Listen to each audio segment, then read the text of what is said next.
இன்றைய வேதவசனம் சங்கீதம் 115:9. இஸ்ரவேலே, கர்த்தரை நம்பு, அவரே அவர்களுக்கு துணையும் அவர்களுக்கு கேடகமுமாய் இருக்கிறார்.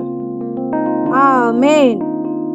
நம் கிறிஸ்துவின் இரத்தத்தால் கழுவப்பட்டு சுபாவத்தில் இஸ்ரவேல் சந்ததியாய் இருக்கும் நம் தேவனை நம்ப வேண்டும்.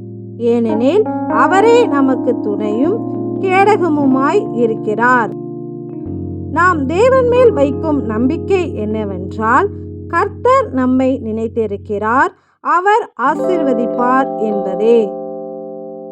இப்படி அவருடைய இரத்தத்தால் பரிசுத்தமாக்கப்பட்டு இஸ்ரவேல் சந்ததியாய் இருக்கும் நாம் எந்த சூழ்நிலையிலும் நம் தேவன் நம்மை நினைத்திருக்கிறார், அவர் நம்மை ஆசீர்வதிப்பார் என்ற நம்பிக்கை இருக்க வேண்டும். எங்கள் நினைவாயிருந்து எங்களை ஆசீர்வதிக்கும் எங்கள் நம்பிக்கைக்கு உரிய தேவனே, உமக்கு நன்றி செலுத்துகிறோம். நன்றி.